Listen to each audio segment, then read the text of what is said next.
जय हिंद दोस्तों, आप लोगों का हमारे यूट्यूब चैनल पर स्वागत है। आशा करते हैं आप लोग स्वस्थ होंगे और आप लोगों की पढ़ाई बहुत अच्छे तरीके से चल रही होगी। तो हम लोग पिछली क्लास में गुप्त काल तक के प्रश्नों को सॉल्व कर लिए थे। अब आगे की क्लास को हम लोग पढ़ते हैं। तो इस क्लास में हम लोग दक्षिण भारत के चोल और चालुक्य, पल्लव एवं संगम युग के बारे में प्रश्नों को पढ़ेंगे। तो चलिए शुरुआत करते हैं प्रश्नों से। प्रश्न में कहा गया कि चोल वंश का संस्थापक था। तो चोल वंश का संस्थापक कौन था? विजयालय था। चोल वंश के संस्थापक विजयालय थे। अगला प्रश्न है, चोल काल का चोल काल प्रसिद्ध था। चोल काल किस लिए प्रसिद्ध था? इसका आंसर जो है ग्राम पंचायत के लिए। चोल काल जो है ग्राम पंचायत के लिए प्रसिद्ध था। अगला प्रश्न है, वह मध्यकालीन भारतीय साम्राज्य जो व्यापक स्तर पर स्थानीय स्वशासन के लिए प्रसिद्ध था। वह मध्यकालीन भारतीय साम्राज्य जो व्यापक स्तर पर स्थानीय स्वशासन के लिए प्रसिद्ध था। इसका आंसर जो है चोल वंश। अगला प्रश्न है, इस राजवंश का उल्लेख संगम साहित्य में हुआ है। किस राजवंश का उल्लेख संगम साहित्य में हुआ है? तो इसका आंसर हो जाएगा कदम्ब। कदम्ब राजवंश का उल्लेख साहित्य में हुआ है। अगला प्रश्न है, संगम युग में उदयपुर किस लिए विख्यात था? संगम युग में उदयपुर किस लिए प्रसिद्ध था? तो इसका आंसर जो है कपास के व्यापार का महत्वपूर्ण केंद्र था, इसके लिए प्रसिद्ध था। अगला प्रश्न है, रोमन साम्राज्य से व्यापारिक संबंध किसने स्थापित किए? तो इसका आंसर हो जाएगा चेर ने किया। अगला प्रश्न है, दक्षिण भारत के मंदिरों के आकर्षक द्वार कहलाते हैं। दक्षिण भारत के मंदिरों के आकर्षक द्वार क्या कहलाते हैं? तो उसको क्या कहते हैं? गोपुरम कहते हैं। अगला प्रश्न है, यह मंदिर कांचीपुरम में स्थित है। यह मंदिर कांचीपुरम में स्थित है। कौन सी मंदिर मतलब कांचीपुरम में स्थित है? तो इसका आंसर क्या हो जाएगा? एकाम्बरेश्वरार मंदिर। एकाम्बरेश्वरार मंदिर जो है कांचीपुरम में स्थित है।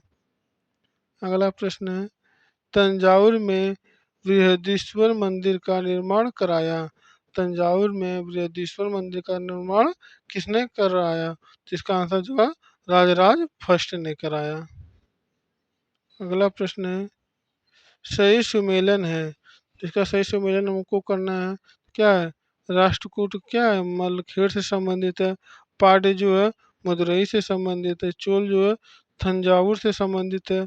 होयसल जो है हलेबीड से संबंधित है। अब हम लोग प्राचीन साहित्य एवं साहित्यकार के बारे में पढ़ेंगे। तो चलिए शुरुआत करते हैं प्रश्नों को। प्रश्न में कहा गया कि मुद्रा राक्षस के लेखक हैं। मुद्रा राक्षस के लेखक विशाख दत्त जी हैं। अगला प्रश्न है, कुमार संभव महाकाव्य किस कवि ने लिखा है? कुमार संभव महाकाव्य किस कवि ने लिखा है? तो इसका आंसर जो कालिदास जी ने। अगला प्रश्न है, कल्हड़ की पुस्तक का नाम क्या है? कल्हड़ द्वारा लिखित पुस्तक का क्या नाम है? तो इसका आंसर जो है राजतरंगिणी। कल्हड़ द्वारा राजतरंगिणी पुस्तक को लिखा गया है। अगला प्रश्न है, राजनीति की प्रारंभिक पुस्तक नीतिसार लिखी गई थी। राजनीति की प्रारंभिक पुस्तक नीतिसार किसके द्वारा लिखी गई थी? इसका आंसर जो है कामनंदक के द्वारा लिखा गया है। अगला प्रश्न है, कालिदास के कुमार संभवम में इस पौराणिक चरित्र की जन्म कहानी है। जिसका आंसर हो जाएगा कार्तिकेय की। अगला प्रश्न है कि किरातार्जुनी पुस्तक किसने लिखी थी? किरातार्जुनी पुस्तक किसने लिखी थी? जिसका आंसर जो है भारवी ने लिखी है। अगला प्रश्न है, स्वप्न वासवदत्ता के लेखक हैं? स्वप्न वासवदत्ता के लेखक हैं, तो इसका आंसर जरा भास जी हैं। अगला प्रश्न है, अर्थशास्त्र नामक पुस्तक का लेखक कौन है? अर्थशास्त्र नामक पुस्तक के लेखक कौटिल्य हैं। अगला प्रश्न है, उस स्रोत का नाम बताइए जो प्राचीन भारत के व्यापारिक मार्गों में के बारे में मौन है। उस स्रोत का नाम बताइए जो प्राचीन भारत के व्यापारिक मार्गों के बारे में मौन है। तो इसका आंसर हो जाएगा संगम साहित्य। अगला प्रश्न है, सही सुमेलन है। सही सुमेलन है। चरक जो है चिकित्सा से संबंधित है। ब्रह्मगुप्त जो है गणित से संबंधित है। वरामिहिर जो है ज्योतिषी से संबंधित है। विशाखदत्त जो है नाटककार से संबंधित है।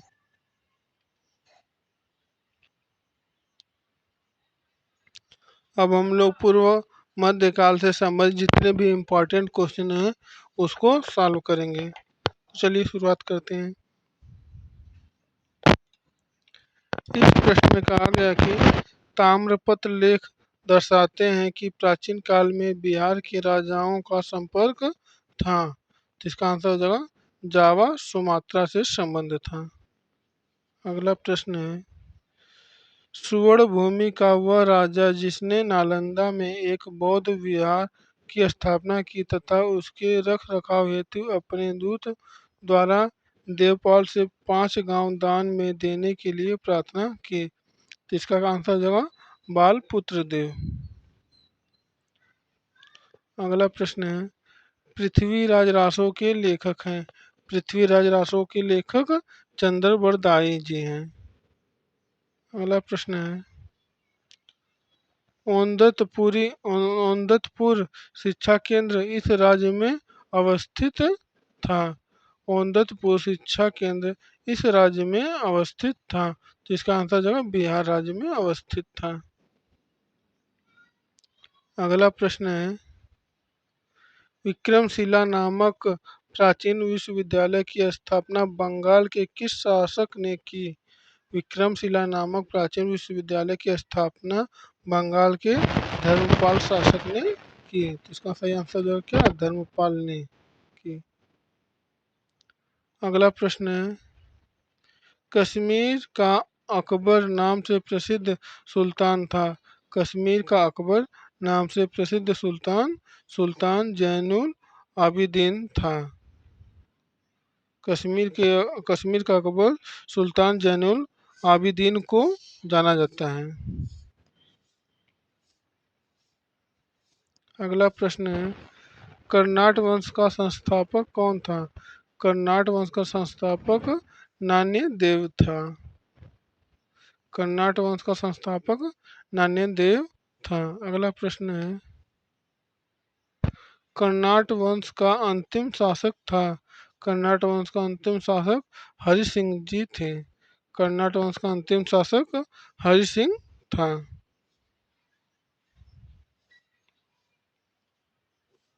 अब हम लोग मध्यकालीन भारतीय इतिहास के बारे में पढ़ेंगे। ये इतिहास में बहुत ही इम्पोर्टेंट टॉपिक है, इसलिए यहाँ से प्रश्न हमेशा ही प्रश्न परीक्षाओं में पूछे जाते हैं। तो चलिए शुरुआत करते हैं। हम लोग पढ़ेंगे भारत पर मुस्लिम आक्रमण के बारे में, जितने भी महत्वपूर्ण क्वेश्चन होंगे उसको हम लोग पढ़ेंगे। चलिए शुरुआत करते हैं। इसमें कहा गया है कि भारत में मोहम्मद गौरी ने किसको प्रथम अक्ता प्रदान किया था? भारत में मोहम्मद गौरी ने किसको प्रथम अक्ता प्रदान किया था? तो इसका सही आंसर जो कुतुबुद्दीन ऐबक को। अगला प्रश्न है, मोहम्मद गौरी गुजरात के चालुक्यों द्वारा पराजित हुआ।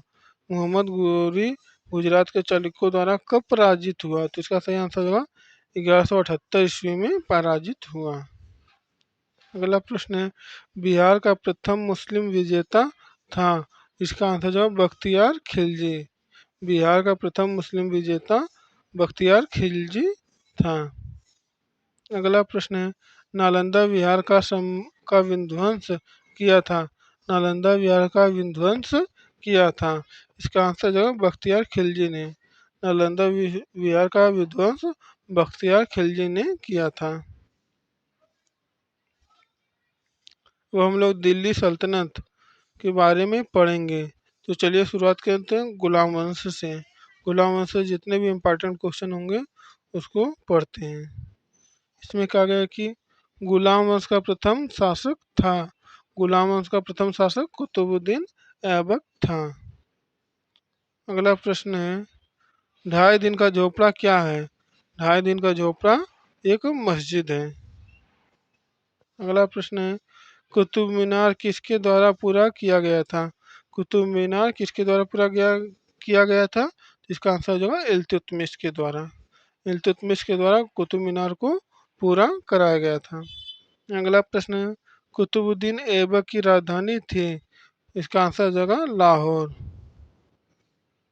अगला प्रश्न है, मुस्लिम शासक जिसका साम्राज्य दार उल इस्लाम का एक भाग माना जाता था? मुस्लिम शासक जिसका साम्राज्य दार उल इस्लाम का एक भाग माना जाता था? इसका आंसर हो जाएगा इल्तुतमिश का। अगला प्रश्न है, इल्तुतमिश ने बिहार में अपना प्रथम सूबेदार नियुक्त किया था? इल्तुतमिश ने बिहार में अपना प्रथम सूबेदार किसको नियुक्त किया था? इसका आंसर जो है मालिक जानी को। मलिक जानी को अपना प्रथम सूबेदार नियुक्त किया था। अगला प्रश्न है, किस दिल्ली सुल्तान ने रक्त एवं लौह की नीति अपनाई? किस दिल्ली सुल्तान ने रक्त एवं लौह की नीति अपनाई? तो इसका आंसर हो जाएगा बलबन ने। अगला प्रश्न है, भारत में फारसी त्यौहार नौरोज की शुरुआत की? भारत में फारसी त्यौहार नौरोज की शुरुआत किसने की? तो इसका आंसर हो जाएगा बलबन ने की। अगला प्रश्न है, वह प्रथम मुस्लिम शासक कौन था जिसने शासन के सिद्धांत को राजाओं के ईश्वरीय अधिकार सिद्धांत के समान प्रतिपादित किया था? इसका आंसर है बलबन ने। अगला प्रश्न है, राजत्व के उसके सिद्धांत प्रतिष्ठा, शक्ति और न्याय के सिद्धांतों पर आधारित थे। बलबन के बारे में ये शब्द कहे किसने कहे? तो इसका आंसर हो जाएगा जियाउद्दीन बरनी ने कहा था। अगला प्रश्न है, तुर्गिल खान के ने विद्रोह किया? तुर्गिल खान ने किसके समय विद्रोह किया? तो इसका आंसर जो है बलबन के समय में।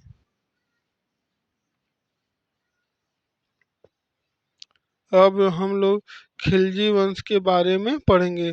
खिलजी वंश से जितने भी इम्पोर्टेंट क्वेश्चन है उसको हम लोग यहाँ पर कवर करेंगे। तो चलिए शुरुआत करते हैं यहाँ पे। तो इसमें दिया है कि खिलजी वंश का प्रथम शासक कौन था? खिलजी वंश का प्रथम शासक जलालुद्दीन खिलजी था। जलालुद्दीन खिलजी को खिलजी वंश का संस्थापक भी कहा जाता है। अगला प्रश्न है, अलाउद्दीन खिलजी के प्रसिद्ध सेनापतियों में किसकी मंगोलों के विरुद्ध लड़ते हुए मृत्यु हो गई? अलाउद्दीन खिलजी के प्रसिद्ध सेनापतियों में किसकी मंगोलों के विरुद्ध लड़ते हुए मृत्यु हो गई? इसका आंसर हो जाएगा जफर खां।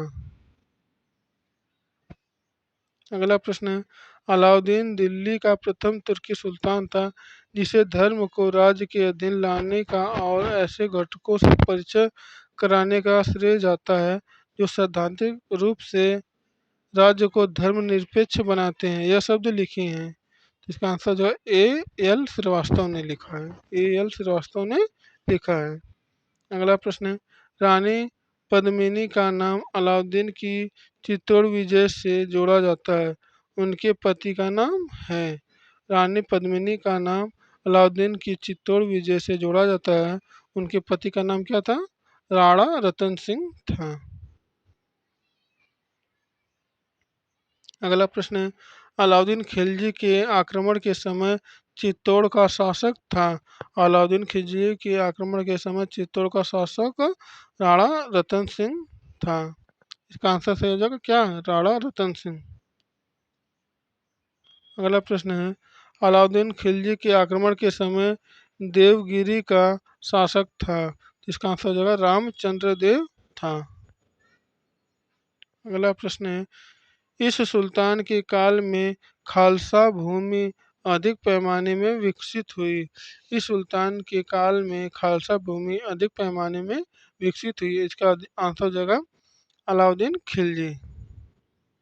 अगला प्रश्न है, किस सुल्तान ने जमीन में फसल की नपाई का आधा राजस्व के रूप में दावा किया? तो इसका आंसर जो है अलाउद्दीन खिलजी ने। अगला प्रश्न है, सल्तनत काल में सार्वजनिक वितरण प्रणाली प्रारंभ की थी? सल्तनत काल में सार्वजनिक वितरण प्रणाली किसने प्रारंभ की थी? इसका आंसर हो जाएगा अलाउद्दीन खिलजी ने की थी। अगला प्रश्न है, इनमें से किसने खलीफा की शक्ति का विरोध किया? इल्तुतमिश ने किया, अलाउद्दीन खिलजी ने किया, मोहम्मद बिन तुगलक और बनबन।